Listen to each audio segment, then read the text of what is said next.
السلام علیکم، welcome to تضاد کاسٹ۔ آج ہمارے ساتھ ہمارے انتہائی محترم اور سینئر سپریم کورٹ کے کورٹ رپورٹر، بہت سارے پاکستان کے تاریخی واقعات کے آئی وٹنس، کورٹ پروسیڈنگز کے آئی وٹنس عبدالقیوم صدیق صاحب ہمارے سینئر ہیں، ان سے ہم نے بہت کچھ سیکھا ہے، اور پہلی دفعہ میرے لیے بھی آنر ہے کہ وہ فرسٹ ٹائم ہمارے ساتھ فی البدیہہ سامنے گفتگو کریں گے۔ آئیے ان سے پوچھتے ہیں کہ قاضی فائز عیسیٰ کی کیا لیگیسی ہے اور ان کا سفر کیسا رہا۔ السلام علیکم sir, welcome and thank you for joining اس۔ بہت شکریہ آپ کا۔ سر جی، قاضی فائز عیسیٰ کی جرنی آپ کیسے دیکھتے ہیں؟ سپریم کورٹ تک پہنچنے تک، چیف جسٹس بننے تک، کوئٹہ بلوچستان کے بیک گراؤنڈ کے ساتھ، اور جو ان کی پرسنل اسٹرگل ہے جس میں ان کی فیملی، اپنے ججز کا بایس اور ان کو کوسچن کرنا، کورٹ میں ٹرائل کھڑا کر دینا ان کو، تو کیسے دیکھتے ہیں آپ اس کو؟ یہ تو اب تاریخ اس ساری چیزوں کی شاہد ہے، اور قاضی فائز عیسیٰ ان نامور وکلاء میں سے تھے۔ ان کی جو لا فرم تھی جس میں وہ تھے شروع میں ایز اے وکیل۔ پہلی بات تو یہ کہ یہ پہلے بلوچستان کے پہلے اپنے والد، ان کے والد جو ہیں قاضی عیسیٰ جو تھے، وہ پہلے بلوچستان کے بیرسٹر تھے، اور پھر مڈل ٹیمپل سے انہوں نے کیا تھا اپنا قانون کی تعلیم، پھر وہ قائد اعظم کے ساتھ بھی، اور پھر تحریک پاکستان کے اندر ان کا کردار، اور وہ اس پہ بڑا ایک تفصیلی انٹرویو ہے جیسے قاضی فائز عیسیٰ کے ساتھ ہی میرا جو AQS لائف میں کرتا ہوں اپنا، اس میں ان کا بڑا تفصیلی انٹرویو ہے۔ تو قاضی فائز عیسیٰ جو ہیں ان کے بیٹے ہیں، اور قانون، ٹیکس کی اور دوسرے قانونی معاملات وہ دیکھتے تھے، اور ہائیسٹ ٹیکس پیئر جو لا فرمز ہیں ان کو اس کا انعام یا سرٹیفکیٹ ہوتا ہے جو پاکستان کے اندر ہائیسٹ ٹیکس پیئر لا فرم کا، تو ان کی جو لا فرم تھی وہ باقاعدہ رجسٹرڈ لا فرم کے طور کے اوپر جو تھی، جو کہ پوری ایک اس میں چلتی۔ تو بینگ اے لائر، ایک سکسیسفل لائر تھے۔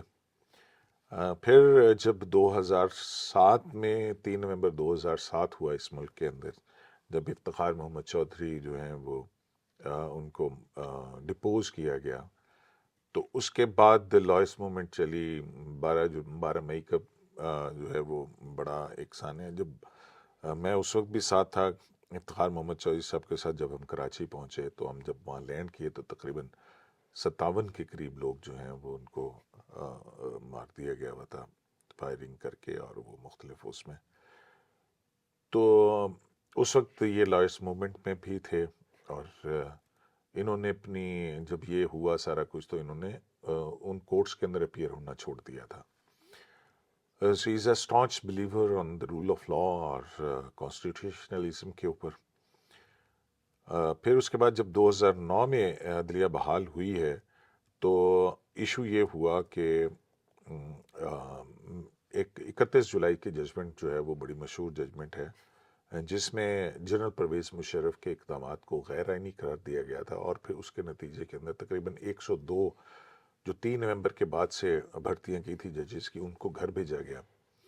اس میں جو بلوچستان ہائی کورٹ کے اندر 5 جج تھے وہ بھی اسی زد کے اندر آئے، تو اس طرح سے جو بلوچستان ہائی کورٹ تھی وہ بالکل خالی ہو گئی تھی۔ تو ان کی جو تقرری ہوئی، پھر being a chief justice of Balochistan high court ہی پہلی دفعہ یہ جب انہوں نے گئے direct chief justice Balochistan high court, ان کی اپوائنٹمنٹ ہوئی، اور پھر وہاں پہ جا کے پھر باقی ججز جو ہیں انہوں نے اپوائنٹ کیے اس میں سارے پروسیس کے اندر۔ تو as a chief justice Balochistan high court انہوں نے اپنا جوڈیشل کیریئر یا ایز اے جج اپنا کیریئر شروع کیا۔ یعنی ہماری جنریشن تو، یعنی جین زی جس کو کہتے ہیں، جو بھی ٹویٹر جنریشن ہے، ہماری بھی نہیں، جین زی یہ سمجھتی ہے، یا پرومیننس میں جب آئیں تب یہ TLP کا دھرنا، پھر اس کے اوپر کمیشن، اور پھر جو یہ اسپیشلی جو ریفرنس عمران خان کی گورنمنٹ میں جو بعد میں انہوں نے کہا کہ باجوہ صاحب نے کیا، اور ساتھی ججوں نے ان کی جو تذلیل کی، تو آپ کو نہیں لگتا کہ نہیں صحیح دیکھیں، اس پرومیننس ان میں کو اس میں ملی ہے؟ یہ بینگ اے چیف جسٹس آئے، ٹھیک ہے، پھر اس کے بعد بلوچستان میں بہت سارے معاملات تھے اور پھر آپ کو یاد ہوگا کہ 8 اگست میں کو ایک واقعہ ہوا تھا جس میں تقریباً بلوچستان کے جو ٹاپ سلاٹ تھی لائرز کی وہ ساری کی ساری وائپ شہید ہو آؤٹ گئی ہو گئی تھی، تھی ایک ساتھ. وائپ آؤٹ ہو گئی تھی. اس کا کمیشن بھی بنا تھا اور اس کمیشن کو انہوں نے ہیڈ کیا تھا.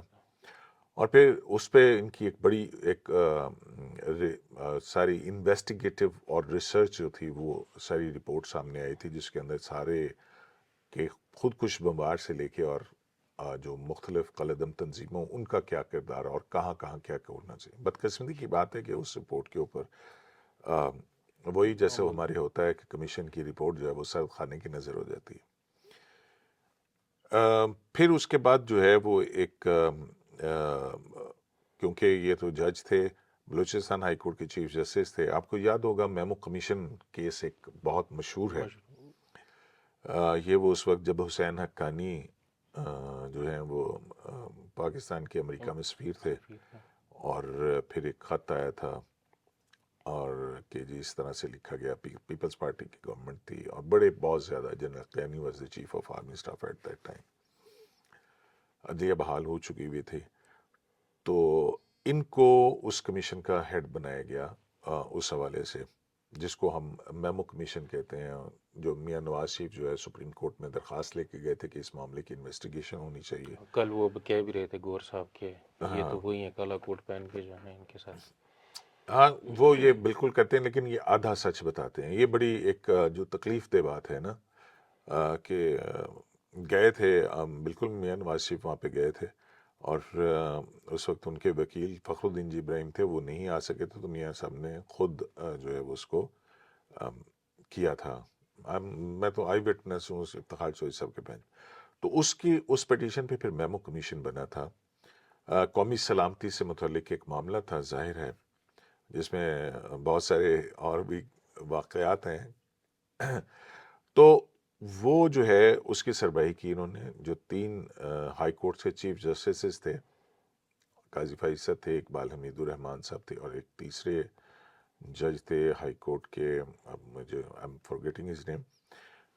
تو اس کمیشن نے بہت تھارولی انویسٹیگیٹ کیا تھا ساری چیزوں کو، یہ جتنے بھی الزامات لگے تھے. پھر اس میمو کمیشن کی ایک رپورٹ آئی، جو انہوں نے بتایا، یہ تو ضرور بتایا کہ میاں صاحب جو ہے میمو کمیشن کے لیے وہاں چلے گئے تھے، لیکن اس میمو کمیشن رپورٹ کے اندر کیا تھا یہ بھی دیکھنے والی بات ہے. اس میں جو آصف علی زرداری جو اس وقت موجودہ صدر پاکستان ہیں، ان کے اوپر جو قومی سلامتی کو بریچ کرنے کے حوالے سے الزامات لگائے گئے تھے، ان کو ان الزامات سے بری کیا گیا اس کمیشن نے.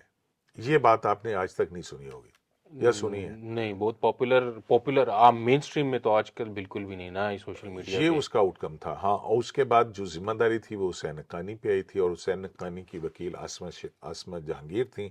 پھر بینچ بنا تھا اور مولوی انوار الحق جو اٹارنی جنرل تھے پیپلز پارٹی کی گورنمنٹ کے اندر، تو انہوں نے ایشور کیا تھا کہ انہوں نے ملک سے باہر جانا ہے، اور پھر وہ گئے، اور پھر اس کے بعد سے وہ پاکستان واپس نہیں آئے. تو اسی سے جڑی ہوئی ایک بڑی مزے کی بات میں آپ کو بات بتاؤں. آصف سعید کھوسہ صاحب جو ہیں وہ بھی اس بینچ کا حصہ تھے، پھر ریٹائر ہو گئے. تو پھر ایک موقع پہ میں نے ان سے بات کی، میں نے کہا جی یہ کیا تھا میمو کمیشن، اور یہ تو ہنسنے لگے. انہوں نے کہا کہ ہم نے مارشل لاء کو اوائڈ کیا تھا. دیٹ واز ایک وہ چیز تھی، کیونکہ اس وقت کا پریشر جتنا تھا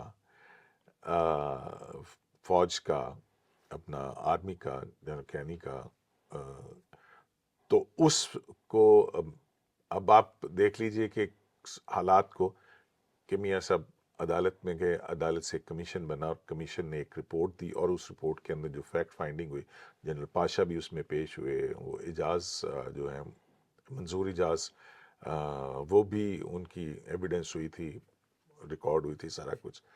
تو وہ بھی ایک بڑا ڈاکومنٹ ہے، کبھی وقت ملے تو آپ ضرور دیکھیے گا. میرے پاس پڑا تھا لیکن شفٹنگ کے اندر ادھر ادھر ہو گئی، تو وہ اس کی مل جائے گی رپورٹ.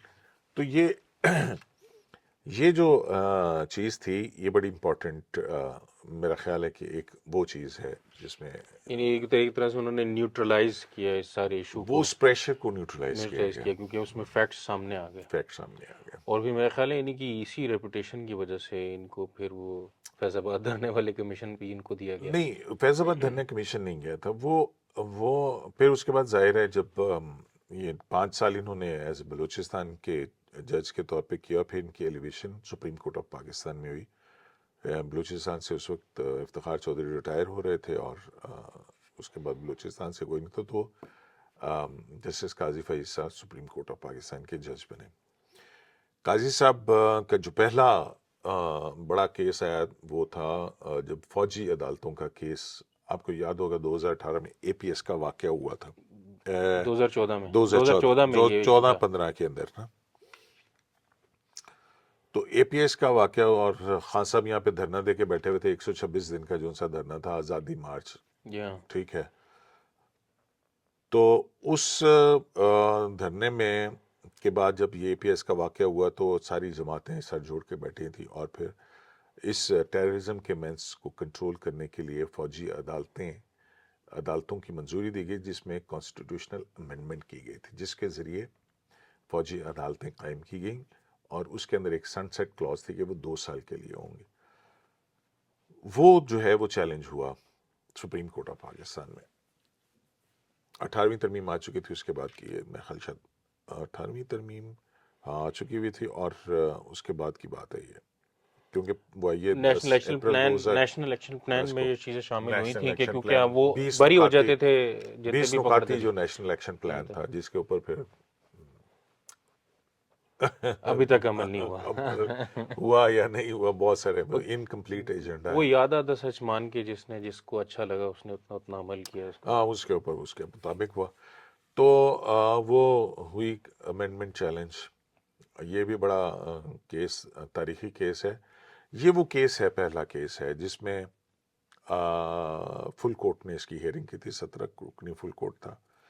قاضی فائز صاحب ان 6 مائنورٹی ججز میں شامل تھے جنہوں نے اس کانسٹیٹیوشنل امینڈمنٹ کو سٹرائک ڈاؤن کر دیا تھا، واہ، اور 3 جج صاحبان نے تو کہا تھا کہ ہم اس کو دیکھ ہی نہیں سکتے ہیں، جس میں ناصر الملک صاحب تھے اس وقت چیف جسٹس، اور ان کی سربراہی میں فل کورٹ تھا۔ یہ اس نے جو ہے یہ کانسٹیٹیوشنل امینڈمنٹ اس کو سٹرائک ڈاؤن کر دیا تھا۔ اس میں جو 6 جج صاحبان تھے، ان میں اپنا قاضی فائز صاحب بھی تھے، اور جسٹس جواد خواجہ جو بعد میں پھر چیف جسٹس آف پاکستان بھی بنے تھے، اور آصف کھوسہ صاحب بھی تھے۔ تو یہ وہ واحد کیس ہے جس کے اندر آپ نے عموماً سوشل میڈیا پہ دیکھا بھی ہوگا کہ جناب جس کے اندر قاضی صاحب نے لکھا ہے کہ پارلیمنٹ کی جو ہے نا وہ اتنی طاقت نہیں ہے کہ وہ ہر کچھ سب کچھ کر سکتی ہے، جی ہاں، جی ہاں۔ لیکن وہ مائنورٹی ججمنٹ ہے، اور اسی وجہ سے پھر جو ہے بعد کے جو 9 مئی کے کیسز آئے تھے وہ بھی نہیں سنے تھے انہوں نے، اور کیونکہ وہ آلریڈی اپنا مائنڈ جو ہے وہ ڈسکلوز کر چکے وہ اس والے سے۔ تو اس میں پھر جو ہے 8 جج صاحبان، وہ ججمنٹ بھی بڑی مزے کی ہے، جس کے اندر بیسک فیچر یا بنیادی خد و خال آئین کے طے کیے گئے کہ independence of judiciary, parliamentary form of government, یہ جو ہیں وہ کمپوننٹ ہیں، بیسک سٹرکچر ہے ہمارا آئین کا، اور اس سے متصادم کوئی قانون یا آئین سازی نہیں ہو سکتی ہے۔ تو 8 جج صاحبان کا اکثریتی فیصلہ تھا، اور یہ کیونکہ 18th امینڈمنٹ کے اندر ہی میرا خیال پھر اس کے بعد یہ سارا کچھ ہوا، تو وہ پھر جو ہے اس میں ایکچولی 19ویں ترمیم میں یہ چیزیں ڈالی کی تھی، انڈیپینڈنس آف جوڈیشری 19ویں تھی والی یا جو ہے، 20ویں تھی، اب مجھے یہ ایگزیکٹلی 19ویں اور یا وہ 21ویں میں نہیں ہے۔ زیادہ اس کا ذکر ہے، جو یہ ملٹری کورٹس والا اور یہ جو ڈیفائن کیے گئے تھے۔ ہاں، وہ تو وہ پھر جو ہے اس میں یہ ہوا، اس میں 8 جج صاحبان جو تھے جیسے عظمت سعید شیخ تھے، انہوں نے وہ ججمنٹ اسی کو لکھی تھی، یوز کرتے ہیں یہ اور تحریک جس میں انہوں انصاف نے میں۔ کہا کہ فوجی عدالتوں کے فیصلوں کو ان کو جائز قرار دیا، اور کہا کہ 3 بنیاد کے اوپر آپ جو ہے اس کو ہائی کورٹ میں چیلنج کر سکتے ہیں فوجی عدالت کے فیصلے کو، کورم نان جوڈیس ہو، میلا فیڈے ہو، اور وہ ڈیو پروسیس اگر اس میں نہ انوالوڈ ہو، تو پھر وہ بھی ایک بڑی شاندار ججمنٹ ہے۔ لیکن ابھی کیا فالو ہو رہی ہے جو بھی لیٹسٹ ملٹری ہاں ٹرائلز چل اس رہے کے بعد ہوئے ملٹری ٹرائل کے کئی لوگ جو ہیں اس کے بعد آپ نے دیکھا نہیں کہ جسٹس وقار سیٹھ جو تھے انہوں نے ایسے جو فوجی ٹرائل تھے وہ سارے کالعدم کر دیے تھے، جس کا پھر سپریم کورٹ کے اندر اپیل آئی تھی اور بندیال صاحب جو ہیں انہوں نے وہ ہائی کورٹ کا ججمنٹ جو ہے وہ سسپینڈ کر دیا تھا. تو وہ جو ہے ایک معاملہ ہے. تو اس میں جو ہے اور دوسرا قاضی صاحب جو ہیں وہ از اے اسٹانچ بلیور. میں جیسے کہا کہ رول آف لا اور پھر وہ ڈیو پروسیس کو فالو کرتے ہیں وہ فالو ایز کرتے اٹ ہیں. از. بالکل بالکل ٹھیک بات ہے. اور پھر اس کے بعد پھر 2018 کا جو دھرنا، جو فیض آباد کا دھرنا تھا، آپ کو پتہ ہی ہے اس کے پیچھے جو بھی محرکات تھے. جی ہاں ٹی ایل پی کا دھرنا تھا یہاں پہ، جی ہاں وہ جیسے بھی ہوا جو بھی. اور پھر اس کے بعد پھر انہوں نے وہ ججمنٹ میں کہا کہ جن لوگوں نے یونیفارم لوگ اور انہوں نے اپنے حلف کی خلاف ورزی کی ہے، ان کی ہے. کے خلاف جو ہے وہ خود ہی کارروائی کریں آپ. اور انہوں نے کلیئرلی کہا تھا کہ ہر ادارہ اپنی اس میں ہاں رہے بالکل. اور سب پھر وہ جو ہے بڑی جو فیض آباد دھرنا کیس ہے اس میں آپ یہ دیکھیے کہ وہ بھی سو موٹو ہی تھا. پروسیڈنگ 184(3) کی پروسیڈنگز تھیں. اس میں جو ہے وہ 12 جولائی کا بھی ذکر تھا، دھرنا کا بھی ذکر تھا، اور وہ آزادی مارچ کا بھی ذکر تھا کہ کس طرح سے جو ڈیموکریٹک گورنمنٹس کے میں ہوتا ہے اور کس طرح سے چیزوں کو مینوپولیٹ کرنے کی کوشش کی جائے. So that was the judgment. وہی پھر ججمنٹ جو ہے وہ قاضی صاحب کے گلے پڑی. ریفرنس کب آنا پڑی. ریفرنس کا باعث. ہماری تاریخ میں جوڈیشل ہسٹری میں یا انڈیا پاکستان کی جوڈیشل ہسٹری میں ایسا کبھی ہوا ہوگا کہ کسی سپریم کورٹ کے جج کو اپنے ہی ساتھی ججز کے سامنے ایز اے ملزم کے طور پہ یا سسپیکٹ کے طور پہ پیش کیا جائے، یا اور اس کو پیش ہونا پڑا، ایون اپنے گھر والوں کو بھی پیش کرنا پڑا؟ بالکل. وہ تو ایکچولی وہ بڑا ہی مزے کا خیز تھا کہ ٹیکس کا معاملہ ان کی وائف کا ہے، لیکن اس کی بنیاد پہ ان کے خلاف ریفرنس، وہ بہانہ ہی ایک بنانا تھا اور کہا گیا منی ٹریل نہیں اور یہ وہ. اور پھر اس کی انویسٹیگیشن بندیال صاحب بہرحال وہ صرف میرا خیال ہے کہ ان سے پہلے افتخار محمد چودھری کے خلاف آیا تھا ریفرنس. افتخار چودھری نے بھی چیلنج کیا تھا اس ریفرنس کو. وہ خود تو پیش نہیں ہوئے تھے، لیکن ظاہر ہے اپنے لائرز کے ذریعے تو وہ وہاں پیش ہوئے تھے. لیکن یہ واحد جج تھے کہ جنہوں نے پہلے تو کیس میں جو ہے ان کے وکیل منیر ملک تھے، وہ پیش ہوئے تھے. یہ بابر ستار صاحب جو ہیں یہ بھی ان کے لائر تھے، جو بعد میں جج بنے اور آج کل چھٹیوں پہ ہیں. اور وہ جو ہے وہ 7/4 سے میرا خیال 10 تھے نا، 7/4 سے. ہاں وہ آیا تھا کہ اس میں جو 6/4 سے سوری کہ اس میں جو ہے ایف پی آر کو انویسٹیگیشن کرنے کا، جس میں پھر ان کی فیملی کی میزری شروع ہوتی ہے. مسز عیسیٰ کے والد جو تھے وہ اس وقت ڈیتھ بیڈ پہ تھے، کینسر پیشنٹ تھے وہ. اور جس دن ان کی انتقال ہوا اس دن ان کے گھر کے اوپر نوٹس چسپاں کیے ہوئے تھے. سرویلنس ہوتی تھی پوری فیملی کی. تو یہ سارے معاملات 2 سال تو تقریباً وہ کیس چلتا رہا. 2018 سے شروع ہوا اور پھر اس کے بعد 2020 میں اس کا فیصلہ ہوا. ویسے اس وقت لگتا نہیں تھا کہ اتنی کردار کشی کے باوجود بندہ اتنے زیادہ یہ کردار کہ کشی. مطلب وہ اتنی پرزرویئر کریں گے کہ مطلب پھر بھی چیف جسٹس آف پاکستان بنے. میں کہتا ہوں کہ آہنی اعصاب کے مالک ہیں. جو ٹرو جج ہوتا ہے نا، جو کسی پریشر کے اندر نہیں آتا. ہاں بلکہ یہ اور حیران، اس اس میں میں حیران کن مسز بھی ہے. عیسیٰ سے جو ہے ان سے بدتمیزی کی باقاعدہ جسٹس منیب اختر نے اس وقت. تو وہ بھی ایک اور مجھے یاد ہے وہ جب ہیئرنگ ہوئی تھی اور پہلی مرتبہ کہ جی مسز عیسیٰ کو بلا کے سنا جائے، اور جس طرح سے وہ آنسوؤں کے ساتھ انہوں نے اپنی وضاحتیں دی تھیں. Unforgettable memories. پھر بھی بڑی بات ہے، آنر ہے، بہت مطلب بڑا ظرف ہے. آنریبلی. ابھی بھی اور دیکھیں، پھر آج کی ایک ہیئرنگ ایک میں دیکھیں ہاں لوگ ایک کیسے بات کرتے ہیں ان سے. ایک جو ہے مطلب میں کہتا ہوں کہ برداشت کی قوت کے اتنی برداشت والا جج، ظرف، بہت ظرف، برداشت، برداشت تحمل. اور اور اتنی پھر اپنی جو پھر بھی ڈیو پروسیس کو فالو کرتے ہیں فالو کر کے in any case. In any case. حالانکہ اتنی ابھی یہ پچھلے دنوں میں وہ کلام بہت نے زیادہ ڈائریکٹ کریکٹر اسیسینیشن. منہ پہ بدتمیزی کی ہے لوگوں نے، لیکن انہوں نے وہ جو ہے نا وہ اس طرف ہاں نہیں جانے دیے بات کو. بالکل. کیونکہ اچھا دیکھیں نا جج نے تو اپنی ذات کو مائنس کر کے کاغذات جو آپ کے پاس ڈاکومنٹ ہیں اس کو فیصلہ کرنا ہے نا. جی ہاں. اب دیکھیں اسی سے اور پھر اس کرائسس سے وہ نکلتے ہیں. پھر دیکھیں نا فیملی کے اندر ڈیتھ ہو جاتی ہے ان کی. ایک اس وقت فیملی میں ان کی بہن بھی تھی، وہ بھی بہت وہ شدید بھی بیمار تھی، کینسر وہ پیشنٹ کینسر ہے. پیشنٹ تھی. جی ہاں. ترکیہ کے اندر ان کا بھی انتقال ہوا. تو مطلب آپ یہ دیکھیں کہ ایک تحریک پاکستان، بانیان پاکستان کا بیٹا، اور ایک بھی اس کے اوپر وہ نہیں ہے کہ عموماً آپ دیکھیں تو وکیلوں کے معاملات جو ہیں کوئی بڑے شیڈی ہوتے ہیں. پرنسپل پہ رکھ کے ہر چیز کا ایک ایک ڈاکومنٹ، پھر وہ اس جتنی ٹرانزیکشنز تھیں وہ ان کا بینکنگ چینل سے جو ہے بھجوائی گئی تھی، وہ تمام کی تمام عدالت کے آگے حیران کون پیش ہے، کی. اتنے ڈیکیڈز ہو چکے تھے اس وقت، ہاں یہ 10-20 سال پرانی بات ہے اور انہوں نے اس کے بالکل. ڈاکومنٹ رکھے ہوئے تھے. اچھا اسی کیونکہ سے بینکنگ ٹرانزیکشنز تھیں وہ پھر انہوں نے کلیکٹ کی، اور پھر جو سارا کچھ ہے ان کا ٹیکس میٹرز تھے. تو وہ تو خود بہت پرٹیکولر آدمی ہے اس معاملے کے اندر کہ ایک ایک پینی. اور پھر تحریک یہ واحد انصاف کی جج تو تھے جنہوں نے تسلی پھر بھی نہیں ہوئی. والنٹیرلی اپنے اور اپنی اہلیہ کے ایسٹس جو ہیں وہ سپریم کورٹ آف پاکستان کی ویب سائٹ پہ ڈال دیے. لیکن تسلی ابھی بھی بہت سارے لوگوں کی نہیں ہوئی. وہ کہتے ہیں جی وہ منی ٹریل نہیں دیا انہوں نے. اب پروپیگنڈے کا جھوٹ کا تو کوئی آپ وہ نہیں کر سکتے. میرا خیال ہے وہ یہ اگنورنس کے اوپر مبنی ہے. منیب اختر صاحب کے کمنٹس میرا خیال ہے اس کے بعد سے یہ جو اب ہمیں سپریم کورٹ میں اتنی کلیئر ڈویژن نظر آتی ہے، ان سائڈ بھی آؤٹ سائڈ بھی.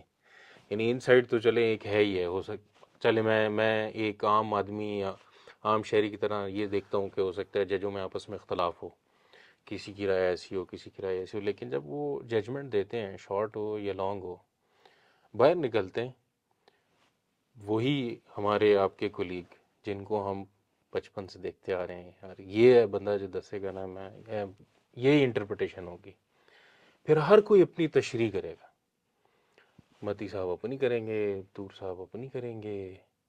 جج نے جو ججمنٹ دی ہے یا سپریم کورٹ نے ایک متفقہ فیصلہ دیا ہے، مطلب اختلافی نوٹوں کے ساتھ سب کے ساتھ جو ایک فائنل ڈیسیژن انہوں نے دیا ہے، کیا وہ کافی نہیں ہے؟ ہر نہیں ایک کی اپنی اپنی تشریحات ہیں باہر بھی اور ایون اندر بھی. ججز کیسی اوپینینز دیتے ہیں اندر.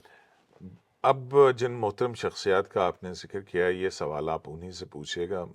ہم کچھ کہیں گے تو جو ہے وہ شکایت ہو جائے گی.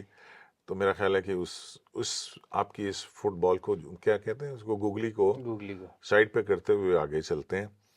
اور وہ یہ ہے کہ جو ججمنٹس ہیں، ایک اور کام جو کیا انہوں نے being a chief justice of Pakistan, کہ اپنے اختیارات جو ہیں وہ ڈائلیوٹ کر دیے. وہ پاورز جو کہ منیب اختر صاحب نے ایک فیصلے کے ذریعے سے اب وہ بھی کیس میں لے کے گیا تھا سپریم کورٹ کے اندر، اس پہ آرڈر ہوا. اور وہ کیس یہ تھا، یہ اسد طور صاحب پہ تشدد ہو چکا ہوا تھا، متی اللہ جان اغوا ہو چکے ہوئے تھے، اب سارم کو گولی لگ چکی ہوئی تھی، شفقت عمران شفقت اور رضی دادا جو ہیں رضوان رضی، ان کو ایف آئی اے اٹھا کے لے گئے بھی تھے. اور ان کی پروٹیکشن کے لیے صحافیوں کو ہراساں نہ کیا جائے اس حوالے سے ایک میں وہ درخواست جو ہے وہ وہاں پہ لے کے گیا تھا. اور اس کے اوپر آرڈر ہوا تھا، وہ آرڈر ہوا ہے. اور آپ دیکھیے کہ صدیق جان صاحب نے ایک ولاگ کیا، اس کے بعد انہوں نے کہا کہ جی یہ جنرل فیض کو اس پیٹیشن کے اندر بلانے کا جو ہے نا ایکچولی یہ ہونا یہ تھا. Fawad Chaudhry was the information minister, کیونکہ انفارمیشن منسٹری سے جواب طلبی کی گئی تھی اور دیگر ایف آئی اے اور اداروں سے جو ہے وہ جواب طلبی کا صرف یہ آرڈر تھا. تو جمعے کا دن تھا، یہ جمعے کے دن یہ آیا یہ تھے، اور جسٹس جمال مندوخیل، یہ 2 رکنی بینچ تھا. تو اس پہ پھر جو ہے اپنا جب یہ آرڈر آیا اور اخباروں میں خبر چلی تو بندیال گلزار صاحب امریکہ میں تھے، وہاں یہ بندیال صاحب ایکٹنگ چیف جسٹس، انہوں نے فوراً ایک نیا بینچ بنایا، اور یہ بھی پاکستان کی تاریخ میں پہلی مرتبہ ہے کہ کسی اور بینچ کا کیس اٹھا کے خود اپنے پاس لگا لیا، اور اس کے بعد تو یہ روایت بن ہماری گئی. اس پیٹیشن کو جو ہے مردہ کیا. پھر اس کے بعد جو ہے وہ اس کے اوپر ماسٹر آف راسٹر کی چیف جسٹس آف پاکستانی اختیارات کا جو فیصلہ آباد کے گھنٹہ گھر کی طرح سے ہے، اور بس وہی از خود نوٹس لیتا تھا. ماسٹر آف راسٹر کی وہ جو ججمنٹ آئی، اب یہ انپریسیڈنٹڈ چیزیں ہیں، مطلب اور وہی پھر صحافی جن کے اوپر یہ سارا کچھ ہوا تھا، انہوں نے جو ابھی آپ نے جملے فرمائے ہیں. کیا پرو کورٹ سے ایک دم اینٹی کورٹ کیسے ہو گیا یہ؟ میں کچھ کہہ نہیں سکتا ہوں اس بارے میں. میں تو صرف یہ بتا سکتا ہوں کہ اس میں بھی متی اللہ جان کے اوپر جو ہوا تھا اس کی رپورٹس منگوائی جا رہی تھی. اسد طور کے ساتھ جس نے زیادتی کی تھی اس پہ پولیس کو کھینچا جا رہا تھا، اور جو ہے یہ انہوں نے معاملہ ڈیفیوز کر دیا سارا. آئی ڈونٹ نو، مجھے نہیں پتا، وہ تو خود ہی بتا سکتے ہیں. مجھ پہ الزام لگا دیے بہت سارے یار، سب چھوڑ دیں آپ اس بات کو. اس پہ آتا ہوں میں ابھی. وہ جس قسم کے نام لوگ لیتے ہیں نا، بلے کا نشان. ہے میں اتنا پروپیگنڈا ہے، اتنی ٹرولنگ ہے، اور repetition of same sentences from everybody around. یعنی ایون متی اور ان لوگوں کی باتیں سننے کے بعد نا میں شک میں پڑ دیتا ہوں کہ قاضی صاحب کی ایک تو لیگیسی، فیصلہ ایک پڑھ لیں تاریخ ہے، آپ، ایک تاریخ ہے. فیصلہ پڑھ لیں آپ، اور پڑھنے کے باوجود بھی ایون اور پھر اس کے بعد جو پروسیڈنگز ہیں وہ پڑھی ہیں. جو میں کہہ رہا تھا نا کہ قاضی صاحب کی ایک اور جو ان کی جو کیپ میں ایک اور فیدر جو ہے وہ ہے کہ انہوں نے عدالت کو کھول دیا. اس کی لائیو ٹرانسمیشن جو ہے وہ کرنی انہوں ٹرانسپیرنسی فرسٹ ٹائم. نے. اگر اتنی زیادہ اوپننس ہے اس کے اندر. اور وہ آپ پروسیڈنگ نکال کے دیکھ لیجئے کون کیا کہہ رہا ہے، کس کس سوال کے جواب میں کیا کچھ کہا جا رہا ہے. تو آپ کو لگتا ہے یہ جس طرح وہ نہیں، میں تو اس کے اوپر ڈیموکریسی، بڑا میرا اس پہ رائے ہے کہ بلہ ہار کے اور الیکشن جیتا ہے انہوں نے. بلے کو ایز ان اے کو وکٹم فائدہ ہوا کارڈ ہے، استعمال کر کے، اور پھر اس کو بینیفیشری ہیں اس کے، یس، ایگزیکٹلی وہ بینیفیشری. باقاعدہ پولیٹیکل موو تھی بلہ ہارنے کی. جسٹس فائز عیسیٰ کو اگر ہم ورسز دیکھیں، چودھری افتخار، ثاقب نثار، اور یہ جسٹس گلزار، بندیال صاحب، تو کیسے، اگر آپ کو کہنا پڑے گا یار ایک جملے میں بتائیں؟ یہ وہ ہیں جنہوں نے افتخار چودھری صاحب کی تو اپنی ایک وہ ہے، ظاہر ہے کہ جنرل پرویز مشرف کے قہر کا، اور پھر اس کے بعد قاضی فائز عیسیٰ 2018 فیض آباد دھرنا، اور پھر اس کے بعد جو ان کی فیملی کے ساتھ ہوا.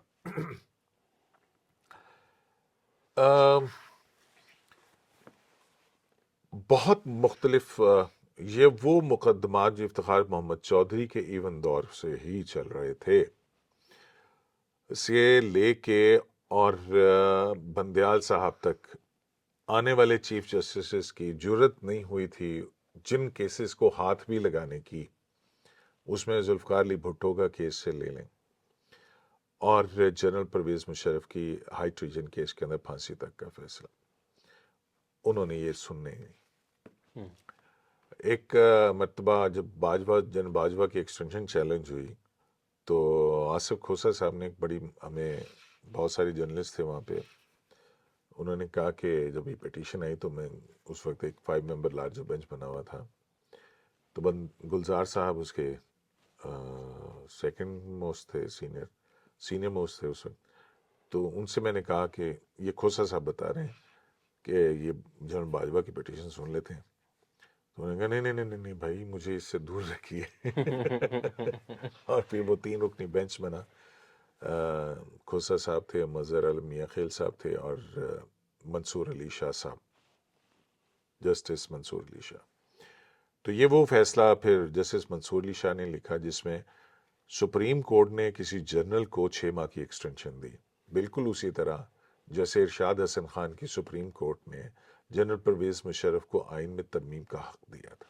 ایگزیکٹلی. تو یہ بھی ایک جسٹس منصور علی شاہ صاحب کی تجویز ہے، اور اسی والے سے جب ریٹائر ہو گیا کھوسا صاحب بھی اور مرزا صاحب بھی، تو میں نے کہا جی یہ کیسے ہوا کیا؟ تو انہوں نے کہا کہ کیونکہ وہ تو ایکسٹینشن کا معاملہ تو ختم کر چکے ہوئے تھے،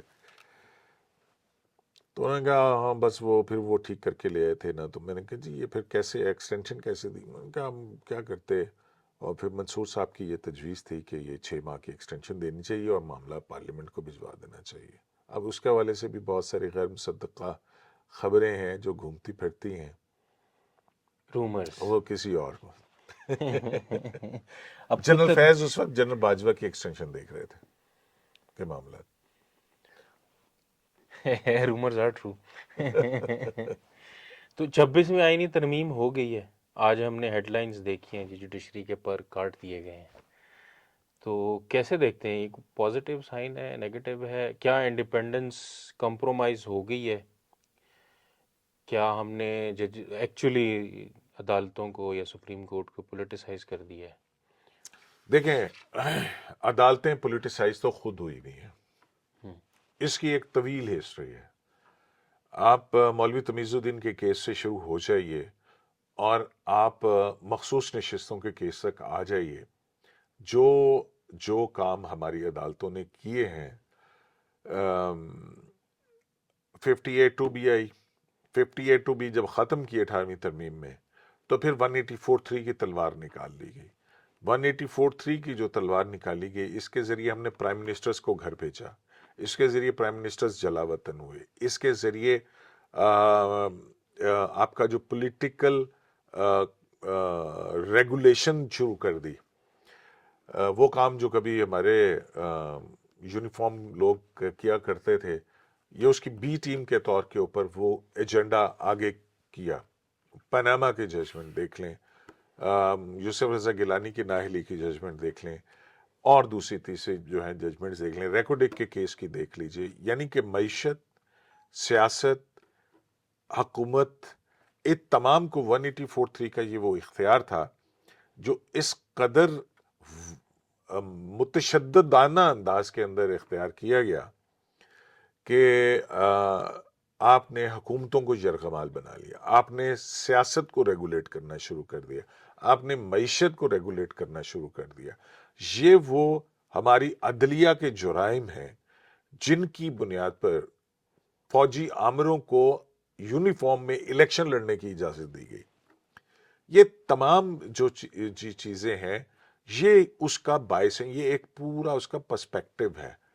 ریکوڈک کیس کے اندر آپ کو $10 بلین کا آپ پاکستان کو جرمانہ ہوا، ہمارے تو اتنے فورن ریزرو بھی نہیں تھے۔ ہمارا تو ٹوٹل ملک 7 ارب پہ چل جاتا ہے۔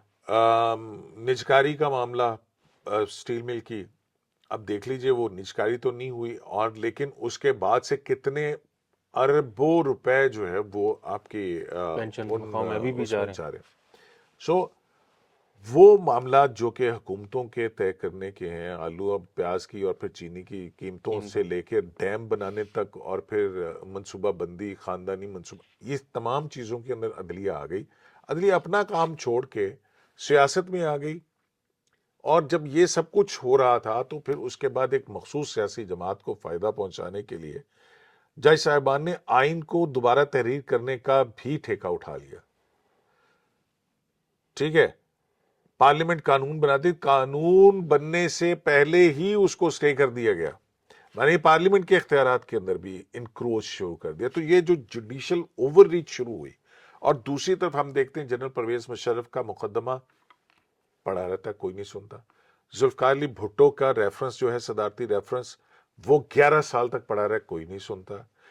62(1)(f) کا فیصلہ جو خود کر کے شرمندہ تھے، وہ اس کو نہیں سنا جاتا۔ پاناما کے اندر جے آئی ٹی بنا کے اور خیالی تنخواہ کے اوپر الیکٹڈ پرائم منسٹر کو گھر بھیج دیا جاتا۔ پھر شاہد خاقان عباسی کو بلایا جاتا اور کہا جاتا ہے ایک فریادی میرے پاس آیا تھا۔ ڈیم، مطلب یہ وہ چیزیں ہیں جس نے کہ پاکستان کی سیاست کو، معیشت کو، ان ساری چیزوں کو جو ہے نا پلوٹ کیا۔ مطلب پرائم منسٹروں کو پھانسیاں بھی دے رہے ہیں، آپ جلاوطن بھی کر رہے ہیں، ان کو نااہل بھی کر رہے ہیں، ان پھر تاحیات نااہل بھی کر رہے ہیں۔ اور پھر آپ جو ہے وہ کہتے ہیں کہ ہمیں کچھ نہ کہا جائے، تو پھر انف از انف. تو یہ حادثہ اچانک نہیں ہوا، یہ مطلب حادثہ اچانک انہوں نے نہیں خود ہوا، جو ہے نا برسوں اس کی پرورش کی ہے. پرورش کی، بالکل. تو یہ ہماری پوری ایک، آپ اٹھا کے دیکھ لیں جو کیسز ہیں مولوی تمیز الدین سے، ٹھیک ہے، نظریہ ضرورت. اب یہ جو مخصوص نشستوں کا کیس ہے، اس کے اندر بھی نظریہ ضرورت کو انووک کیا گیا. ہاں جی ہاں، ٹھیک ہے. یہ جو وضاحتی جس دن اور پھر وضاحت ہوائی. میں آئی ڈونٹ نو وائی، ایسے کیا پولیٹیکل ایمبیشنز تھے، کیا فائدہ ہوا اس کا یار؟ کچھ بھی نہیں ہوا، ساخت تو ان کی اپنی خراب ہوئی، جیسے عدلیہ ڈیمیج ہوئی، عدلیہ ڈیمیج ہوئی. آئین سے ہٹے ہیں اور عدلیہ ڈیمیج ہوئی ہے. منصور علی شاہ صاحب خود ڈیمیج ہوئے ہیں کہ پولیٹیسائز ہو گئے ہیں. جی ہاں. ٹھیک ہے. اب جب یہ دھرنا چل رہا تھا، آپ کو یاد ہوگا، بہت وہ 2014 کی بات کر رہا ہوں میں، تو مخدوم جاوید ہاشمی صاحب نے ایک پریس کانفرنس کی تھی. انہوں نے کہا یہ پلان ہے کہ یہ جج جو جائیں گے اور پھر اس کے بعد آنے والے جج جو ہے ہٹائیں گے اور پھر عمران خان کو لے کے آئیں گے. اینڈ ویسا ہی ہوا. پاناما ہوا، پاناما کے بعد نواز شریف تاحیات نااہل ہوا، اور پھر اس کے بعد عمران خان جو ہے ان کی انٹری ہوئی، آر ٹی ایس بٹھایا گیا، اور پھر جو پاکستان کے ساتھ ہوا وہ آپ کے اور میرے سامنے. یہ تو میرا خیال اس کے لیے کوئی کون سی جنریشن مختلف باتیں کر رہے تھے نا، یہ تو آپ کے جین سامنے زی، کی یہ بات. تو ہمارے سامنے کی بات ہے. ٹھیک ہے نا، یہ ساری اور وہ چیزیں جو ڈیمیج ہے ابھی تک ریٹیفائی نہیں ہوا، اور پتہ ریکٹیفائی نہیں کب ہوگا، پتہ نہیں کب ہوگا. تو وہ جب اس کو کرنے کی کوشش کی جاتی ہے تو آن سلاٹ ہوا قاضی فیصل. قاضی فیصل کا قصور یہ ہے کہ وہ آئین کے ساتھ کھڑے ہیں، وہ پارلیمنٹ کے ساتھ کھڑے ہیں، وہ ڈیموکریسی کے ساتھ کھڑے ہیں. ان کا کوئی ایک فیصلہ جو ہے، یہ عجیب سی بات ہے کہ وہ قانون جو کہ خود پی ٹی آئی نے بنایا، سیکشن 215 الیکشن ایکٹ کے اندر ڈلوایا کہ 3 سال کے اندر الیکشن کروانے لازم ہے، اور خود وہ الیکشن نہیں کرواتے ہیں. وہ پارٹی جو ملک کا آئین بھی توڑتی ہے، جو اپنی پارٹی کا آئین بھی توڑتی ہے، جو ملک کا قانون بھی توڑتی ہے، اور جب اس کو نوٹس سرو کرنے جاتے ہیں تو پیٹرول بم بھی مارتی ہے، وہ اسلام آباد کو بھی جلاتی ہے. مجھے نہیں سمجھ آتا کہ وہ اس کو تو ایک فاشسٹ پارٹی کہا جا سکتا ہے، اور ایک فاشسٹ پارٹی کے لیے میرے پاس تو کوئی ہمدردی نہیں ہے. اچھا، ایک وہ کیس بھی پولیٹیکل ویسے جمہوری، پینڈنگ ہے جس میں بلکہ اس پہ بھی بات کر لیتے ہیں اس جو. کے اندر تو پھر دیکھیں نا، اس میں ایک جج صاحب نے کہا کہ یہ جو قاسم سوری نے جس طرح سے اسمبلی توڑی تھی، اس میں 3 لوگوں نے آئین کو توڑا. صدر نے، عارف علوی نے، عمران خان نے بطور وزیر اعظم، اور قاسم سوری نے. ٹھیک. اب اس میں تو ایک جج صاحب نے، مظہر المیاں خیل صاحب نے کہا کہ اس میں آرٹیکل 6 اٹریکٹ ہوتا ہے.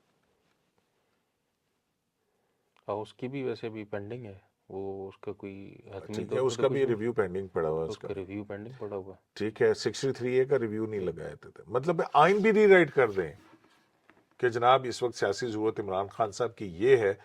186 اور 184(3) کی 2 جورسڈکشنز کے اندر ایک عجیب و غریب کہانی کر دیں تو ہاں جی، کہ یہ ایک وقت کے لیے اور اس کو آئین کا درزی پنا شروع کیا ہوا نا ہم نے. اور یہ جو ٹرینڈز ہیں، یہ ٹرینڈز پھر ڈیزاسٹر کی طرف جاتے ہیں. اور یہ وہ ٹرینڈز تھے جن کی وجہ سے جو ہے وہ پارلیمنٹ، پھر ایک دن آخر پارلیمنٹ نے کھڑا ہونا تھا. اور انہوں نے اپنا آج اگر اسٹیبلشمنٹ پرو ڈیموکریٹک اپروچ رکھتی ہے اور پارلیمنٹ کے ساتھ کھڑی ہے، تو یہ تو ان سیاستدانوں کی قربانیوں کی وجہ ہے کہ آج ادھر کھڑی ہے. تو یہ ایک پرابلم تو ہو رہا ہے نا. بلکہ یہ ابھی ریسنٹلی نا بلاول بھٹو سے ہماری بات ہوئی، اور ہمارے ایک دوست نے یہی سوال کیا کہ جی اس امینڈمنٹ کے پیچھے تو اسٹیبلشمنٹ ہے. تو انہوں نے کہا ہماری تو اسٹرگل تھی کہ بھی یہ چارٹر آف ڈیموکریسی اور کانسٹیٹیوشنل کورٹ کے اوپر یہ تو ہمارا ایجنڈا تھا. اگر کوئی میرے ایجنڈے کے اوپر آتا تو مجھے کس بات کی شکایت ہو. ہاں وہ انٹرسٹ الائن ہو رہے ہیں تو دیٹس فائن. اس امینڈمنٹ کے بعد ابھی جسٹس یحییٰ افریدی یا جسٹس منصور علی شاہ، ان کی اگر یحییٰ افریدی آتے ہیں جو یہ کہہ چکے ہیں 25 مئی والی ججمنٹ میں بھی، جنہوں نے کہا تھا کہ یار اس پہ توہین لگتی ہے جب عمران ان کو، خان کے ہاں اوپر. ان کے ہاں اوپر عمران خان کے اوپر توہین لگتی ہے، جب ان کو منع نہیں، کیا تو یہ یحییٰ کیوں افریدی نہیں. تو وہ ہے نا جنہوں نے اپنا جسٹس قاضی فائصہ کی جو پیٹیشن تھی وہ ڈسمس کی تھی ریفرنس کے خلاف. ٹھیک ہے. اور یہ عمران خان والا تو آپ کو پتہ ہی ہے. کہ اس میں 4 جج صاحبان نے کہا تھا کہ ہو سکتا ہے خان صاحب کو پتہ نہ پتہ لگا نہ چلا ہو. ہاں یہ کیسے پتہ چلتا تھا؟ وہ اس وقت اسلامی ٹچ دینا تھا نا ہاں قاسم سوری صاحب وہ نے، اسی میں وہ ہی نکلا تھا. اسلامی ٹچ دے رہے تھے تو ان کو نہیں آواز آئی ہوگی، کمیونیکیشن نہیں ہوئی ہوگی کمیونیکیشن. کیونکہ اسلام آباد تو آپ جلانا تھا. کیسے دیکھتے ہیں اگر یحییٰ افریدی آتے ہیں آگے ہیڈ کرتے ہیں؟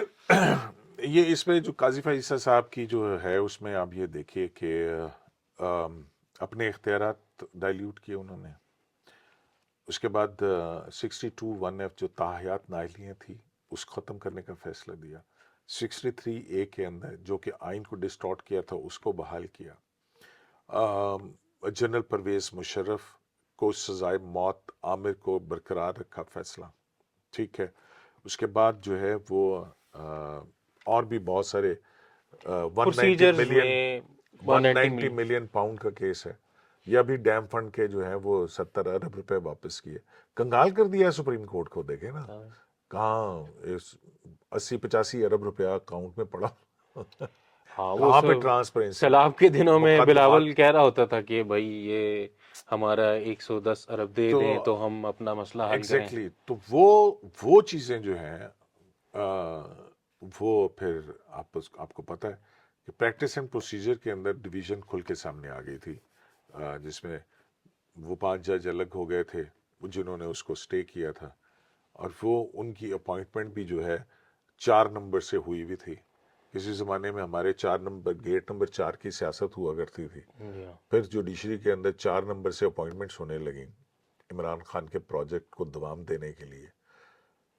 منیب اختر 4 نمبر سے اٹھائے گئے. عائشہ جسٹس عائشہ جو ہیں ان کا بھی 4 نمبر تھا. پھر شاہد وحید صاحب جو ہیں وہ ان کا بھی 4 نمبر تھا. تو یہ منیب اختر صاحب کا بھی. تو یہ وہ تمام ان لائن میں ایک چیف جسٹس آنے تھے کہ فلاں وقت پہ فلاں ہوگا. تو یہ جو سینئر موسٹ کی جو 18ویں آئینی ترمیم کے اندر ڈالا گیا تھا کہ چیف جسٹس ہوگا، اس کی وجہ سے 10-15 سال پہلے پلاننگ شروع ہو گئی کہ کس جج کو کس وقت کہاں سے اٹھا کے سپریم کورٹ میں پروموٹ کرنا ہے. تو وہ ایک سرٹن وقت کے اوپر چیف جسٹس ہوگا اور اس وقت میرا بیٹا جج بننے کے قابل ہوگا. تو یہ تک کنسیڈریشنز ہوتی تھی. تو اس لیے یہ جو جوڈیشری کے اندر پلاننگ شروع ہو جاتی تھی کون کب چیف جسٹس بنے گا سالوں پہلے.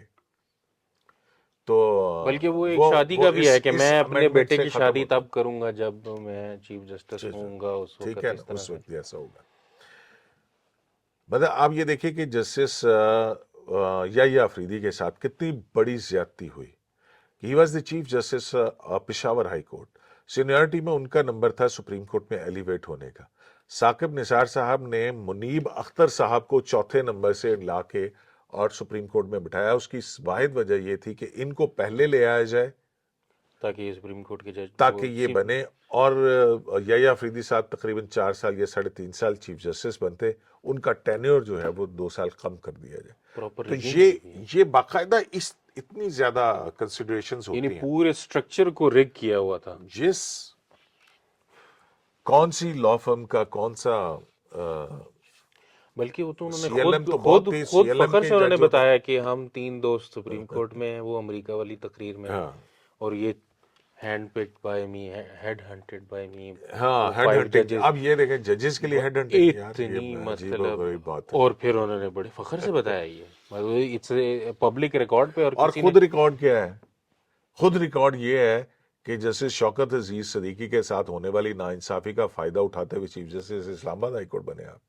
جی ہاں، اور ان کی پٹیشن اور لگی جب ہوئی. آپ کو موقع ملا تو آپ جنرل پرویز مشرف کے کابینہ کے صوبائی وزیر بھی آپ نے حلف لے لیا. تو جب موقع ملتا ہے ہم معمر کے صوبائی وزیر بھی بن جاتے ہیں. اور جب موقع ملتا ہے کسی اور کا حق مار کے مجھے آگے جانے کا تو ہم آ کے اور پھر بہت بڑے ہم بھاشن بھی دیتے ہیں. یہ اپنی ایک ہے، کیا کہہ سکتے ہیں، اب شخصیت کے مختلف پہلو ہوتے ہیں ہر بندے کی. آخری کوشچن ایک پوچھنا ہوں کہ آپ کی ٹرولنگ ہوتی ہے ٹکا کے، کیونکہ مجھے آپ جب ان بائسڈ اور اس طرح سے جس طرح سے رپورٹنگ کی جاتی ہے، یعنی دیکھ رہے ہیں آپ کو ایک مستقل کر رہے ہیں، باہر آ کے بتانا کہ یار یہ ہوا یہ ہوا یہ ہوا اور یہ اس قانون کے تحت ہوا، اس میں زیادہ انٹرپریٹیشن نہیں، زیادہ تر رپورٹنگ اور ادھر جب ان بائسڈ ہوتی ہے تو ٹرول آرمیز پیچھے لگتی ہیں، اور کیا کیا نہیں وہ کہتے. میں پڑھتا ہوں جب نیچے آپ کی ٹویٹر ٹائم لائن پہ، تو کیسے ریئیکٹ کرتے ہیں، ان کو کیسے ہینڈل کرتے ہیں، برداشت بھی کیسے کرتے ہیں. ایون خاص طور پہ یہ قاضی فائز عیسیٰ کے اوپر آپ کا نام بھی آیا نا، کہ آپ نے نام لیا ہے اس کا، تو بس وہ تو اس کا جواب آپ دیجئے. اب جب آپ کہہ رہے ہیں کہ آبجیکٹو، ایک صحافی جو ہے وہ اس کا کیا کام ہوتا ہے؟ رپورٹ کرنا، جو آبجیکٹیوٹی جو ہے، آبجیکٹیوٹی ہے. معروضیت کے مطابق جی جو ہے جیسا ہے. فیکٹس کو تو ڈسٹارٹ نہیں کرنا چاہیے. انالیسز آپ کا اپنا ہو سکتا ہے اس کا، لیکن انالیسز کے لیے اگر آپ فیکٹس کو ڈسٹارٹ کر کے کریں گے، یہاں پہ تو ہم نے یہ بھی دیکھا ہے کہ ابھی جن صاحب کا آپ نام لے رہے تھے، بلے کا فیصلہ آیا تو انہوں نے کہا میرا خیال ہے کہ قاضی فائز عیسیٰ نے اعجاز الاحسن اور مظاہر نقوی کے استعفوں کا سودا کیا بلے کے ساتھ. میرا خیال ہے. اور پھر اس خیال کو ایک دوسرے بہت بڑے جو کیا کہیں آپ ان کو، جو بھی آپ کہہ لیجئے، جو بھی ہیں وہ آپ کے دوست، وہ کہتے ہیں کہ میرے ذرائع نے خبر دی ہے. اس خیال کو وہ ذرائع سے ایک خبر کی بنیاد بنا کر کے جی ان دو استعفوں کے پیچھے بلے کا سودا ہے، یہ وہ خبر کے طور پہ اس کو تشہیر کرتے ہیں. اور جس کی بالکل بیس لیس چیزیں ساری کی ساری، آپ نے بھی دیکھا ہے، ہم نے بھی دیکھا ہے، سامنے ساری چیزیں. تو خیال کی بنیاد کے اوپر خبر تشکیل دے کے اور پھر اس پہ ایک انالیسس بلڈ اپ کرنا، یہ اگر صحافت ہے تو ہم تو باز آئے بھائی ایسی صحافت سے. میں تو آپ کو جو بات کہوں گا، جو بات کرتا ہوں، میں نے یہ ان شخصیات کے نام لے کے کہی ہیں کہ یہ بات مجھے انہوں نے بتائی، یہ بات مجھے جی ہاں. انہوں نے بتائی. ٹھیک ہے، کوئی ایک ریفرنس بتا دیجئے کہ میں نے کہیں خیال ظاہر کیا ہو. تو اپنا اپنا طریقہ کار ہے صحافت کا بھی. ایک صحافت ہے، ایک ٹرولنگ ہے. آپ کی چوائس ہے، آپ ٹرول بننا چاہتے ہیں آپ ٹرول بن جائیں، آپ نے صحافت کرنی ہے سیدھی سیدھی صحافت کریں گے ہم، اور وہ کرتے رہیں گے. جب میں کام غلط کر ہی نہیں رہا تو کوئی گالی دے گا تو اپنے منہ پہ تھوکے گا نا، کیا فائدہ. کوئی بھی دیتے رہے، مجھے کیا فرق پڑ گیا. زبان میری تو گندی نہیں ہوئی. آج آپ دیکھ لیجئے، ہر آدمی اپنا فیصلہ کرنے کا مختار ہے، سامنے ہے. ہاں، دیکھ لے بالکل. کہ جن کی پرستش آپ کرتے تھے ان کے بارے میں آپ کیا کہہ رہے ہاں ہاں، ہماری اپنی پرسیپشن، اپنے عقائد چیلنج ہو گئے بنیادی جو، ہیں؟ تو یہ سارا گڈمنٹ ہو گیا تھا. خاص طور پہ بلے تو کی ججمنٹ کے بعد بھائی تو ہم نے تو سمجھ میں نہیں آ رہا تھا میں کہ تو یہ کیا کہنا چاہ اب رہے دیکھیں ہیں. نا، میں جب لائس موومنٹ کیا نا، میرے ساتھ کیا کچھ نہیں ہوا. اٹھایا گیا، مارا گیا، ملک چھوڑ کے جانا پڑا، فیملی پہ حملے، گھروں پہ تالے ٹوٹنا. مطلب یہ ساری آج تک آپ نے دیکھا کبھی میں نے اپنی زبان سے کہی بھی ہو، یہ تو اب ایسے ہی نکل گئی ساری چیز، کہ ملک تک چھوڑ کے آپ کو جانا پڑا ہو 3 نومبر. اور آپ پہ الزام یہ ہو کہ افتخار چودھری کے ڈاکومنٹ لے کے کہیں ملک سے فرار ہو گئے. تو خیالات گھڑنے، حقائق کے اندر بڑا فرق ہوتا ہے. میری فیملی کی سفر ہوئی، مطلب میری وائف کو گن پوائنٹ کے اوپر کڈنیپ کرنے کی اس دوران میں کوشش ہوئی. میں جب ملک سے باہر تھا، یہ بھاگا ہوا تو تھا. یہ 3 یہ نومبر تو ہم نے نہیں 2007 سنا کی ہوا. بات ہے. یہ آئی وڈ میں وانٹ ٹو نو. میں آپ کو تو یہ بہت ساری ایسی چیزیں ہیں جو ہم بس خاموشی سے اپنے اوپر، جو کام ہے، جو مقصد ہے، وہ یہ ہے. مطلب جنرل پرویز مشرف کی سٹوری 2014 سے شروع ہوتی ہے، 2013 نومبر سے. ٹھیک ہے، ایکچولی تو وہ سٹوری 3 نومبر 2007 سے شروع ہوتی ہے اور جو پھر اختتام پذیر ہوتی ہے. تو میرا 17 سال میں نے ایک سٹوری کو کور کیا ہے. اٹس لانگیسٹ بہت لمبی سٹوری، لمبی سٹوری ہے. بہت لمبی سٹوری ہے. ٹھیک ہے، بہت ساری چیزیں ایسی ہیں جو بس ہو گئی. ہم تو نیک نیتی سے چلیں، کرتے رہے. یہ ایکسپلور ہم کسی اور ہاں کبھی، مجلس میں ضرور کریں گے. بالکل. یہ جو بیک سٹوری ہے نا، ایک تو مین سٹوریز ہے نا، ایک ہے بیک سٹوری کے پیچھے جو سٹوری ہے وہ کسی وقت آپ سے لیں گے. بہت سر ساری. بہت شکریہ، thank you so much for your تو ٹائم اینڈ آپ آنیسٹ اوپینین. قاضی فائز عیسیٰ جیسا جج آپ کو ڈھونڈنے سے نہیں ملے گا. وہ کیا کہتے ہیں نا کہ ڈھونڈوں گے کہ ہمیں ہمیں ملکوں ملکوں ملنے کے نہیں نایاب ہیں. بھی کیا کریں گے اس کے بعد ہم بور ہو جائیں گے. آپ بور نہیں ہوں گے, بہت ہیپننگ ہونے والی. سر تھینک یو سو مچ, بہت شکریہ بہت سر شکریہ. اپنے ٹائم کا. Really honoured.